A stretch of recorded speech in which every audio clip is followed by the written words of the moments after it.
meeting will come to order on June 23rd, Monday at 5:30. We will have a roll call. Chair Getka, Present. Vice Chair Liu, absent. Commissioner Jimenez, absent.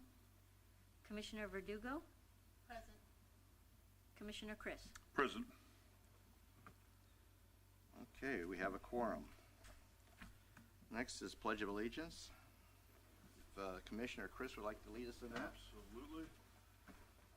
I pledge allegiance To the flag of the United States of America and to the republic for which it stands, one nation, under God, indivisible, with liberty and justice for all. Thank you, Commissioner Chris. Okay, first item is public comments. There are no public comments. All right, that's easy. And minutes from the March 24th meeting. Has everybody had a chance to review that beforehand, or? Yes. Okay. Do we have a motion to approve? Motion to approve? I'll second that. Motion's been made and seconded. Any discussion? None. All those in favor? Aye. Aye. Motion passes. Next item, 5.1, action items. And Sarah, I guess you want to take that away? Yes, so the plan is complete. I sent this out, I think the final version, a couple of weeks ago, and I did not receive any further comments on the sustainability work plan. This is sustainability plan and work plan. It's been finalized. I didn't make all that many changes from the last time that we talked about this. I think I incorporated all of the comments that came from commissioners in the past and did all the formatting now that all of the main comments were already incorporated.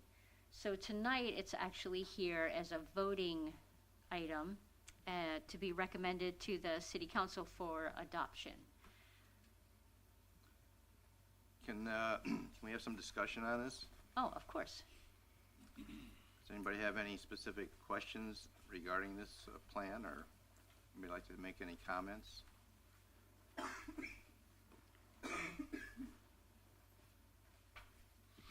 I do not have any comments. It's pretty straightforward for me.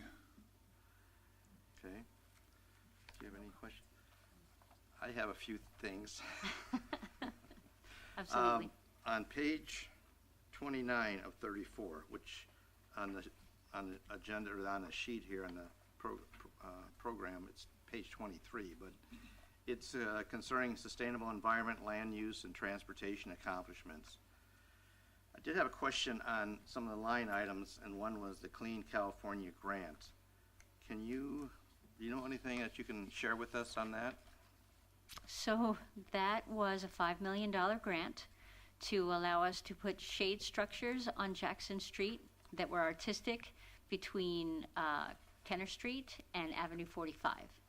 And that was also a cleanup grant. So it was to basically make the street brighter, more inviting, more useful with some more shade, as well as it included cleanups. We did several litter cleanups with different various volunteer groups. We held about 5 of those. We put in all new sidewalks so that it was just easier to navigate. There were parts where a sidewalk was missing, and it was not ADA compliant, so all of the sidewalks were redone. They're working on the shade structures now.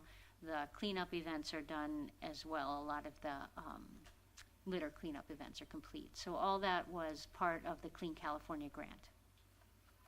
And does it have a termination date as to by the time we have to utilize it, or how does that work? Yes, originally it was a 2-year grant, and that was, I think, close to 3 or 4 years ago. It's gone on a lot longer than we thought, but there were a lot of problems when you're trying to do a CIP project and mix in artwork. There was a lot of, we couldn't just put in artwork. We had to work with the artists. We had to be true to their vision.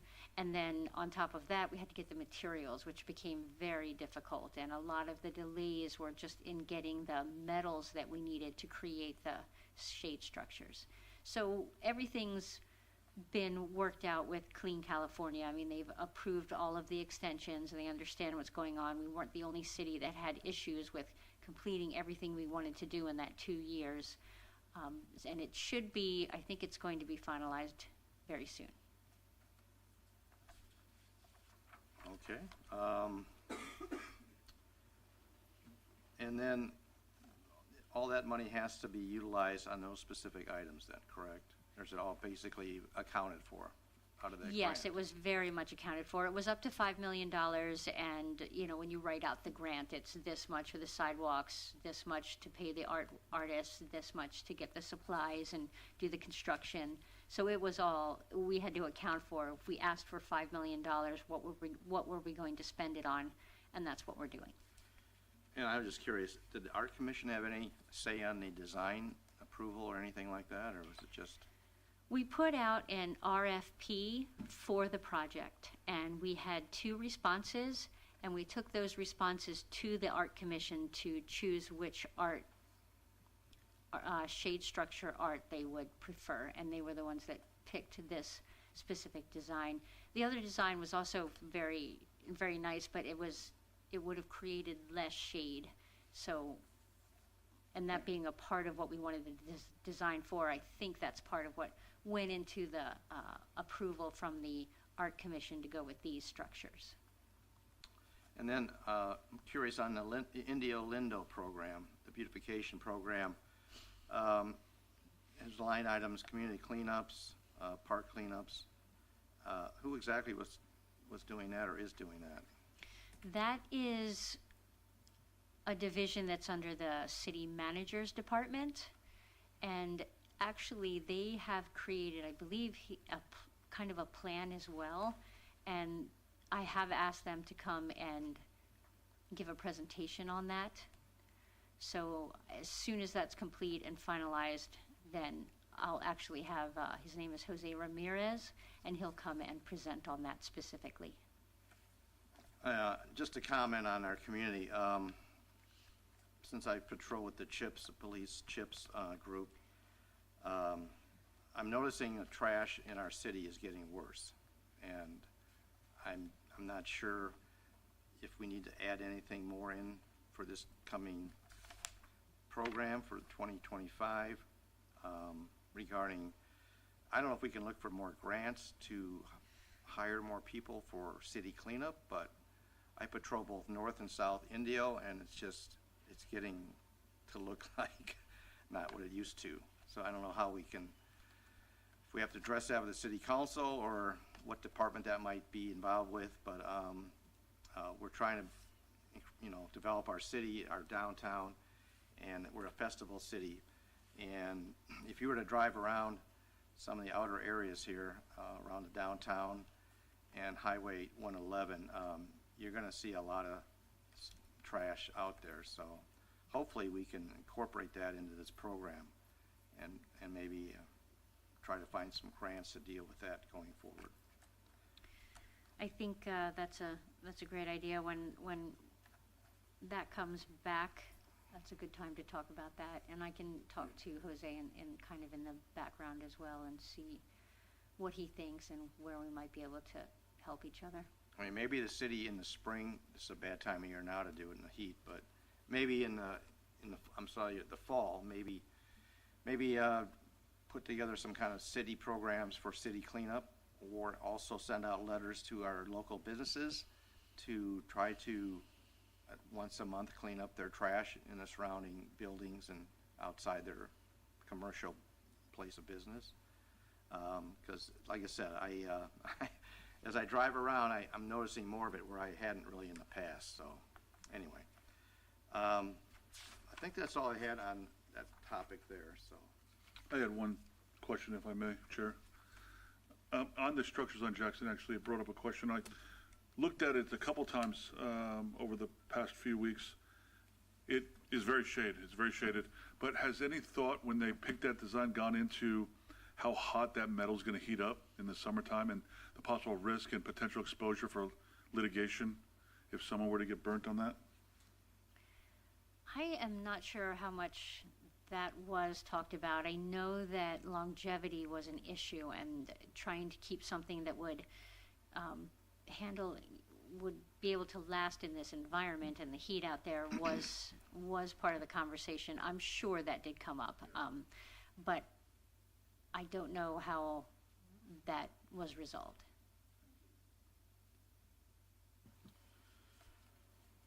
Anything else from anybody, or do we need to make a motion? And all right, anybody would like to move to approve the plan? I'll make a motion to approve. I'll second it. Motion has been made and seconded to approve the 2025 Sustainability Plan and Work Plan. Those in favor say aye. Aye. Aye. Those opposed, well, the ayes have it. Motion passes. Okay. Oh, go ahead. No, I'm sorry. That means that I'll go ahead and schedule this, and we'll get started on working with the city council. Okay.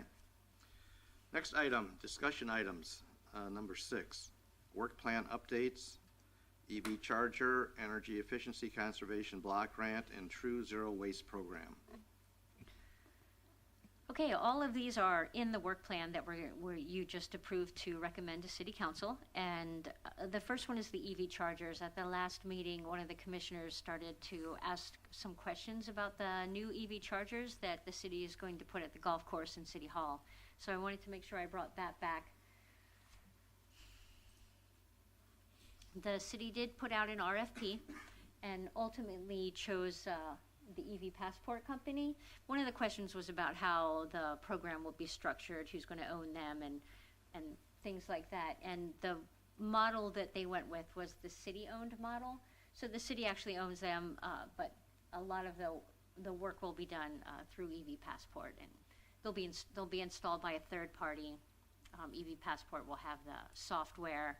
They'll be, I think it's.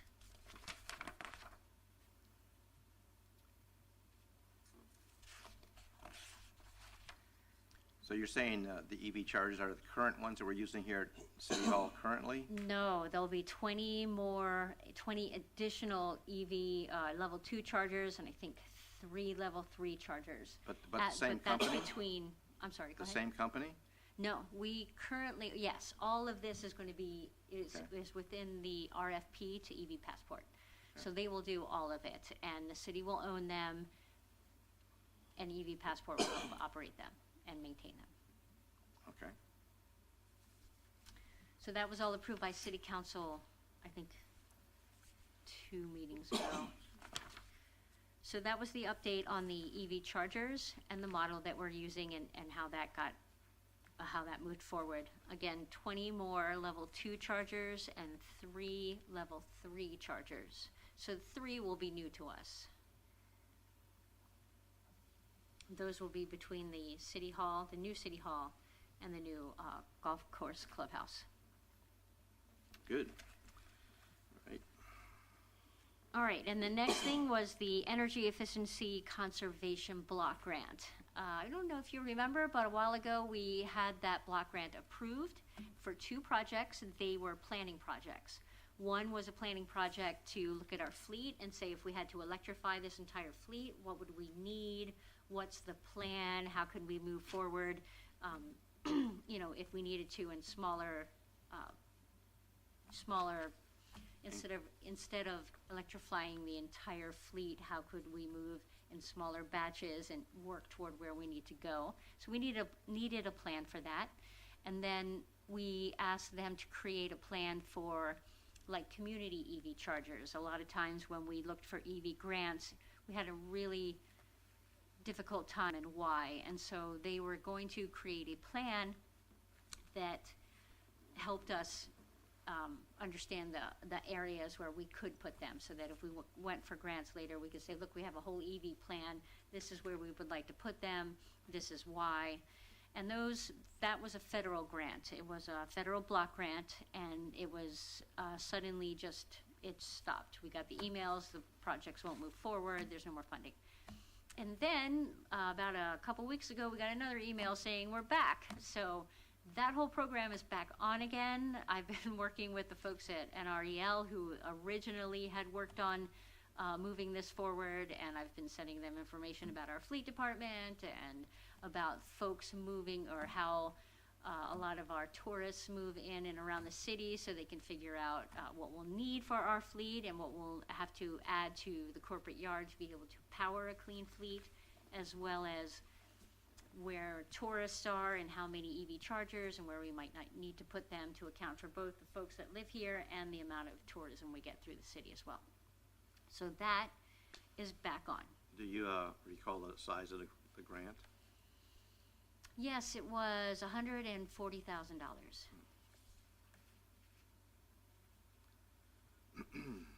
Had we used any of that, or is that just, we hadn't used any yet?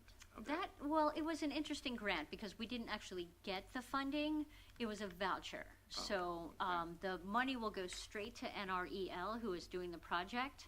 But we worked with the folks in the federal government to come up with a work plan, a scope of work that they approved. And once they approved it, NREL is the one that is working on actually getting it done. When it's completed, they'll go ahead and send the money straight to the consultant. Okay. And the True Zero Waste program? Yes, I did want to spend a little bit of time on this.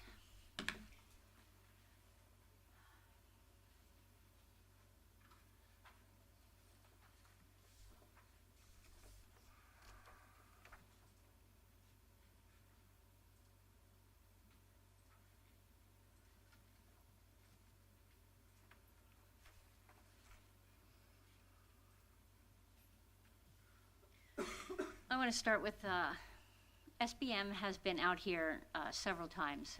Somehow they always manage to come out when the heat is at its worst, and still they come back. So they've been out here several times. They've worked with, at first, 6 facilities that agreed to look at the True Waste program. And but one of them was Ralph's grocery store, and they had to drop off because they had to get too much corporate approval, and they couldn't move forward with that. But a lot of the smaller areas, we still have 5 smaller businesses. One, though, is the Indio Senior Center, and there's the IPAC Center, and a couple others that have agreed to look at it. So what I mean by that is that this was a hard sell to the businesses. We really wanted to do this, but we really couldn't tell them what is it going to take to be zero waste certified, and what is it going to cost you, and what will you have to do? So I mentioned that they had been out about 3 times. I'm going to have to step away because I can't. So SBM created these KPIs, and the KPIs that they're looking at have, this is the IPAC, this is their diversion rate, like before anything is done. And this table can translate straight into the True paperwork to become certified. But they needed to know, for instance, where they were before we could even work toward getting a certification. Where does everybody stand? Okay, so they've got all the KPIs in here, what they're doing, where everybody's at, and they came out for each one. I can't see.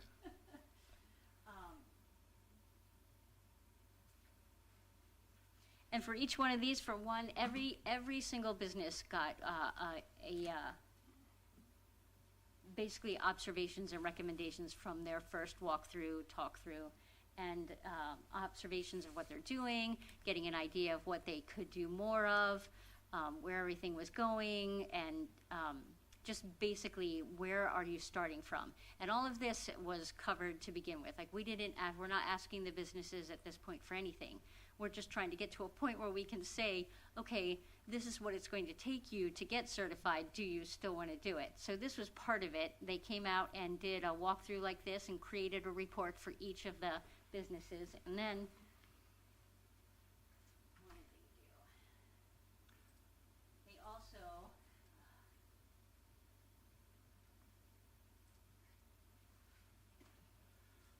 They also, had to go to each business and create or do a waste analysis. So they dumped the trash cans and the recycling cans, and they went through all of that, and they created a waste analysis as well, because they needed to know what kind of contamination there is. Very little contamination is also a requirement for true certification. They also needed to know what was in the trash that didn't need to be there, so they could come up with either easy solutions for moving that trash to diversion, or come up with something more unique for the situation. But they needed to know what was going on. So for each one, they've come back, they've gone through their trash.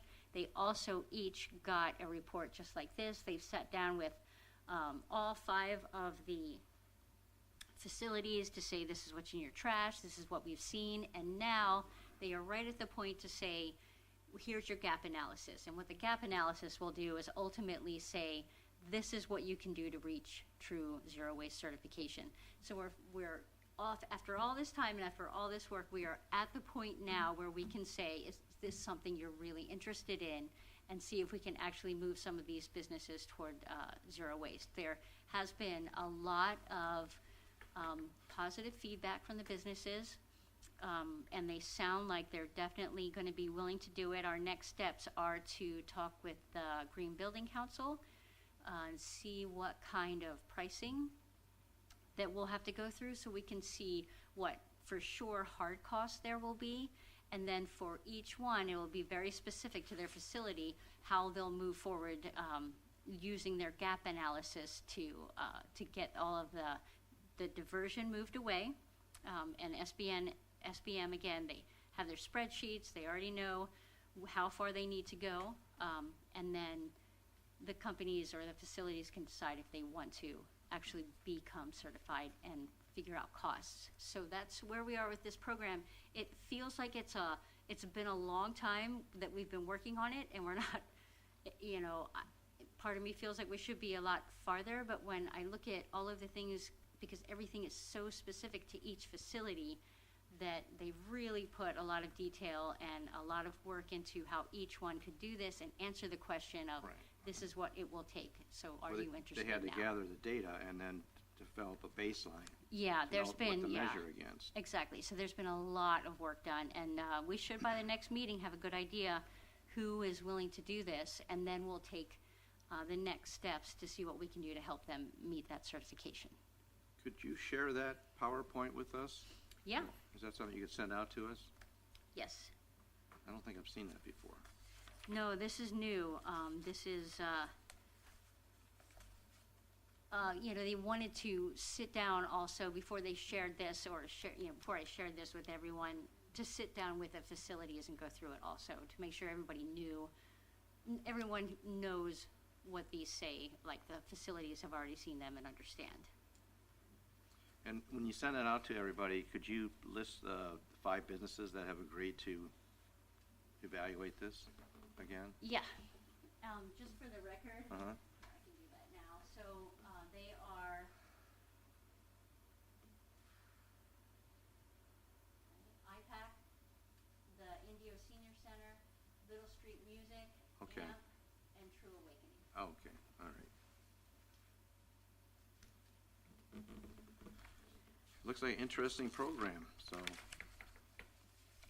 I hope that it works out for everybody and they agree to go forward with it. Anybody have any questions for Sarah on this? No. Such a quiet group tonight. I was just gonna ask, how long, you said they already agreed to try it out, correct? These businesses? Yes, when I say try it out, I mean that, the original idea was to see if we could help businesses become zero waste certified, because there's so many waste regulations that they were, they've had to comply with, especially recently. So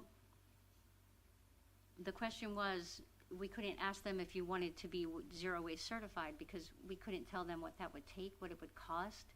So all of this work has been, up to this point, working with them to say, are you willing to just hear it out and go through the steps that it's going to take to get to that point so that you could actually make a decision if this is something you want to do. All right. So is there gonna be a specific, like, a 6-month trial, or? It depends on what their gap analysis says. So if what they'll get is a full gap analysis, this is where you are, this is your best route to zero waste, so this is what it's going to take, and so do you want to do it? And that will be, the length of time it takes to do that is going to be very specific to each facility. So then each facility would be a different time frame. Yes, yes, that is very possible, yes. Thank you.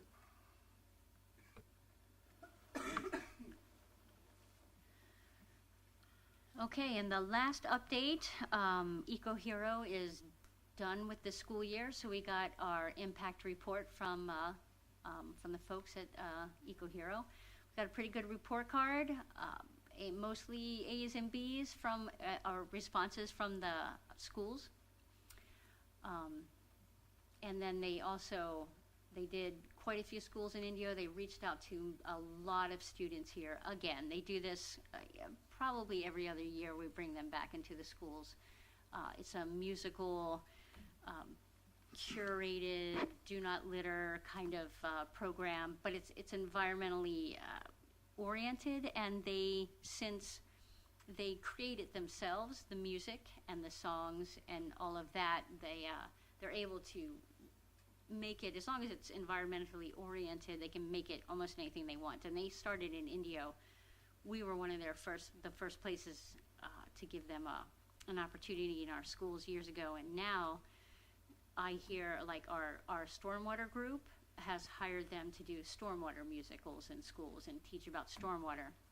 And even the IREN group that we're working with through CVAG, they needed, part of their grant allowed them to do education as well, and they have hired EcoHero to do kind of an energy-related song and work as well. So, I mean, they are really expanding, which is really, really very nice. And that is our report card. Again, they've been through Indio again, and I think, again, did a wonderful job, and that's the last thing I have for you for the updates. Can I go back to one item I was thinking about, was the Energy Efficiency Conservation Block Grant, Sure. which is about $140,000, you said. Has anything changed for the city mandates regarding EV chargers and EV electrification? Because there's been some federal changes. I'm not sure how that's affecting the California mandates. So, do you know if anything's changed regarding, there was requirements that each city had to implement X amount of EV-type vehicles over time? Have you heard anything recently about that? Any changes on that? No, I really haven't. Okay. Things change very quickly, so especially lately, so I'm not sure. Because I was just thinking 140,000, it's not going to go really that far. And if you're looking for more EV charging for, like, just regular citizens or visitors, we've got a whole bank up there by Indio Town Center, a number of Tesla chargers, and there's some by Walmart on 42nd Avenue. The only ones I've seen down here at Town Hall here, and I don't know if there's any downtown, but a couple locations that they might consider for resident or just citizen charging would be by the Center Stage Park, maybe, where we have a lot of people that come for events and stay for a few hours. And then I had one other location I was thinking of, but can't remember it now. But anyway, there's some locations I would like to see on this side of the city, in downtown area, where we have events, special events, things of that sort. That might make sense. I think we have a pretty well-established bank of EV chargers up in the north side. So I'm not sure who's involved with planning that. Is that the city Parks Department or Road? No, Street it's, Department, or how does that work? well, with this grant specifically,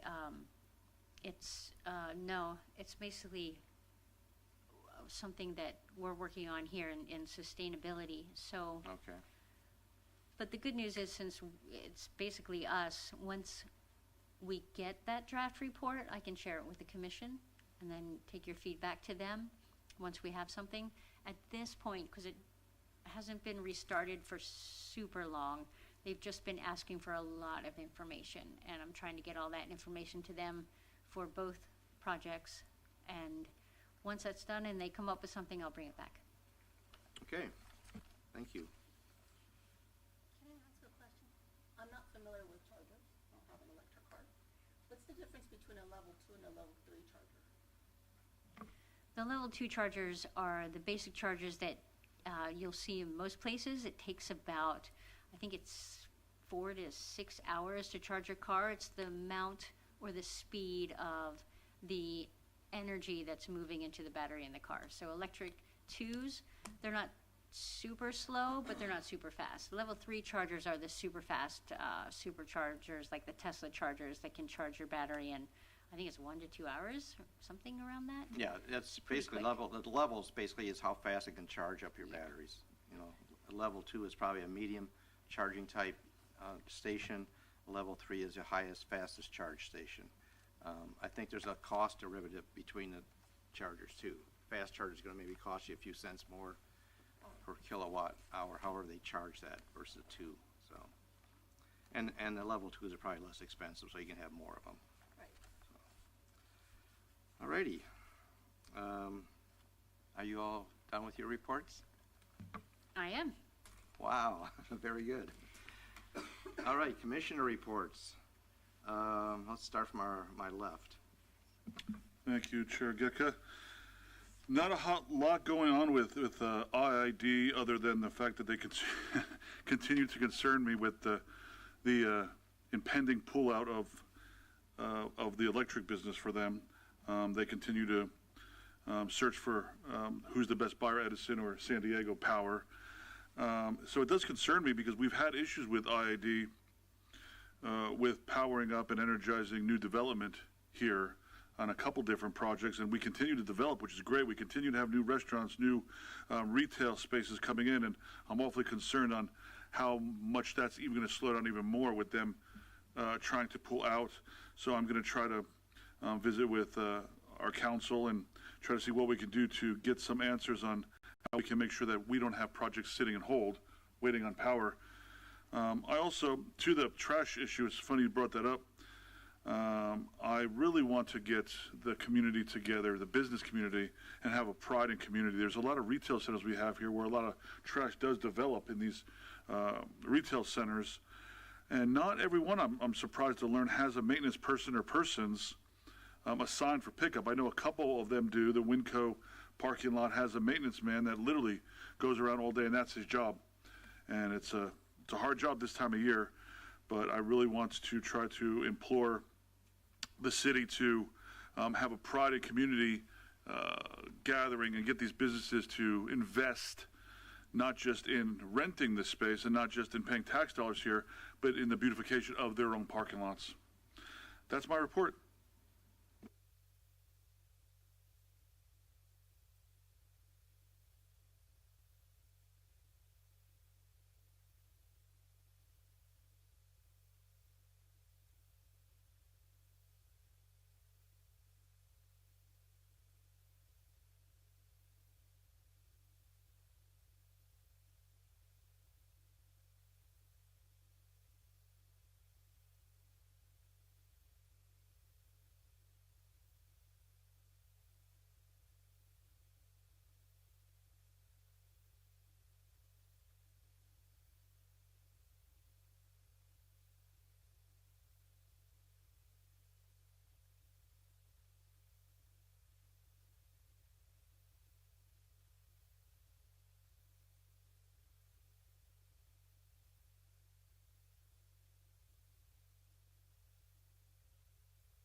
Thankfully, we're having an intimate setting today. Yeah. Sorry, everybody. My apologies. Anyway, so it's a great program. If you're living in an HOA, some HOAs are organizing their HOA groups and their citizens in their communities to have a CERT team. So in the event of a major catastrophe, like a major earthquake, you're organized within your community because your response, your rapid response people may not be able to get out to your community if it's a major catastrophe. It could be a flooding situation. It could be a major gas leak in downtown. Could be a major, chemical leak or whatever it could be, or major wind damage or something like that. So it's a good program to go through. It's free. It's 20 hours. It's basically over a weekend. So it's like Friday night for 4 hours and then Saturday and Sunday night. You'll get a certificate, and it's good for everybody to have awareness of it. So that's one thing. And then the other thing, if you look at goal 7 on the plan, the city of India is selling these red backpacks. You guys may have a picture of that, but you can go on there. They're for sale for about, I think, $45. It's kind of a basic emergency kit to have at home or in your car. And the city is selling those. It's got some helpful items in there in case of an emergency that you can utilize, first aid products, flashlights, things of that sort. So something to consider. And I forgot to mention on the CERT training, you also get a backpack with a lot of first aid and first response type items in there. So, and that's all I have for today. Question for you. I know you got this off the Indio website. Is this just a flyer for last year? Yeah, Or- yeah. Okay. I just thought maybe we had the date wrong and it was, okay, yeah, all right. Yeah, it's a flyer from last year. Okay. We did our own class in February. Like I said, that was our first one for this year. We'll probably have one in November or October, depending on when they can get their program scheduled. But it's held basically at the facility here by the HR building, right across over here in the parking lot. Perfect. And the training is done in the training room inside that building. So every city does this. We're not the only city doing this. So, but it's a good program, and we're actually doing it now instead of having Riverside County EMD put it on. We are doing it here in the city ourselves. We have Cal Fire that comes in, Scott Bissick. We have some fire chiefs that come in, ex-policemen that help out with the program. So it's a very, very interesting, beneficial program. So enough said on that. Okay, I think that's all we have. Do I have a motion to adjourn? Public comments, no? No, I was Okay. just gonna say, I Oh, think I'm sorry. for the microgrids, no, that's fine. Microgrids, I haven't seen any new articles, new information. I mean, periodically I keep Yeah. searching, Coachella Valley or anywhere around. Nothing new so far. Forgive me. No, that's okay. Motion to adjourn? I second. Motion to, or everybody say aye. Aye? I Motion, meeting's adjourned.